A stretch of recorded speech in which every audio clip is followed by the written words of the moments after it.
La atención es un proceso cognitivo que nos permite concentrar nuestros recursos, tanto mentales como sensoperceptuales, en algún estímulo en particular. Entonces, la atención es esa capacidad de poder concentrar a la mente en algún estímulo mientras se ignora lo demás. Cultivar la atención es muy importante porque la atención es uno de los procesos más básicos, tanto cognitivos como afectivos. Por ejemplo, la atención forma parte de lo que sabemos que son las funciones ejecutivas, que son estas funciones que nos permiten recordar, tiene que ver con la memoria, con la capacidad de planear cosas, y todo eso es esencial para cualquier proceso de aprendizaje. Entonces, ¿qué sucede en nuestro cerebro? Lo que sucede es que esa información entra al cerebro, entra por el tallo y luego llega a lo que llamamos la amígdala. Entonces tenemos la amígdala y la cubre lo que llamamos la corteza prefrontal, y ahí es donde suceden los procesos cognitivos de memoria, de planeación, etc. Lo que hace el entrenamiento de la atención es fortalecer la comunicación entre la amígdala, que es la que me alerta, y la corteza prefrontal, que es la que puede tomar decisiones conscientes. Entonces, por eso, y como eso se ha medido, digamos, por eso es que ahora la atención es un tema tan importante para introducirlo en la educación. En los seres humanos, nosotros no solo nos estresamos por amenazas reales, sino que además nos estresamos por preocupaciones que nos imaginamos que pueden venir en el futuro, o nos quedamos enganchados a alguna preocupación que estuvo en el pasado.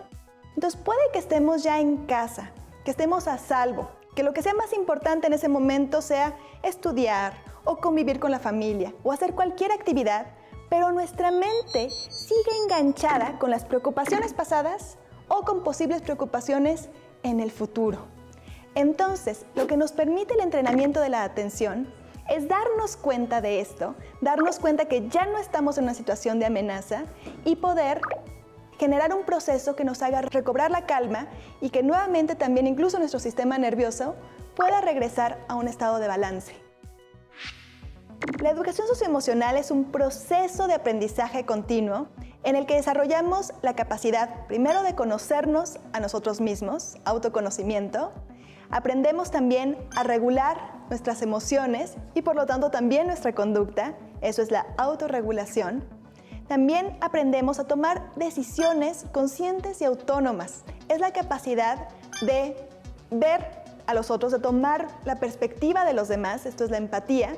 Y esto es muy importante porque no solamente sentir empatía hacia los que son iguales a mí, sino hacia las personas de muy diferentes contextos o incluso que considero difíciles. Y finalmente es el desarrollo de la capacidad de colaborar con otros, de trabajar en equipo.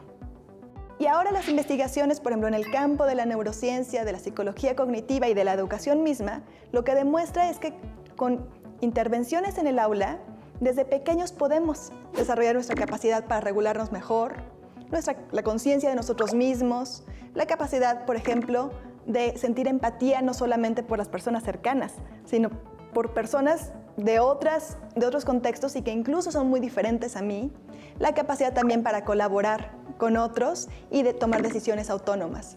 Entonces, sabemos que es importante porque predice mejor aprendizaje, desempeño académico, éxito en la vida en general, y además sabemos que sí se pueden desarrollar con intervenciones en el aula. Las emociones son procesos que suceden cuando nosotros vemos que hay algo importante que está sucediendo para nuestra vida. La palabra emoción viene del verbo latín emovere, y son estos procesos que activan una respuesta fisiológica, activan también un proceso mental, empiezo a tener pensamientos relacionados con la emoción y finalmente me llevan a una acción o a una conducta. Y algo muy importante de las emociones es que se activan cuando yo valoro la importancia de esa situación.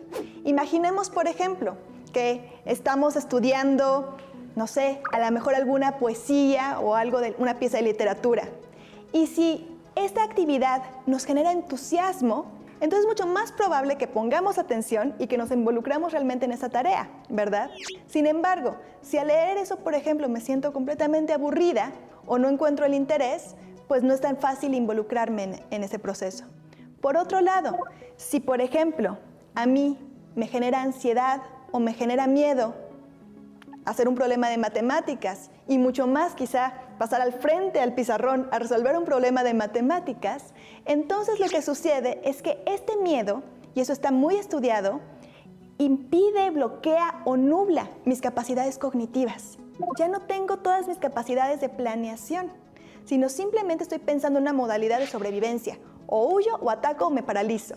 Entonces, si a mí realmente me aterra estar frente al pizarrón resolviendo algo de matemáticas y me gana la emoción, literalmente se corta la conexión con mi capacidad de planear. Y aunque yo haya estudiado, aunque yo me sepa la respuesta, no voy a poder acceder a ella en ese momento, porque mi cuerpo y mi cerebro son una reacción de solamente sobrevivencia. Entonces, por eso es tan importante que, por ejemplo, los maestros podamos identificar esas situaciones y podamos brindar herramientas a los jóvenes, a los niños, para que identifiquen, ¿no? Estoy en una situación, sí, tengo miedo, pero no hay problema, porque tengo un maestro que me apoya, porque conozco la respuesta, porque puedo hacer una técnica de regulación emocional y puedo regresar a mi estado en balance y puedo otra vez acceder a todos mis recursos cognitivos.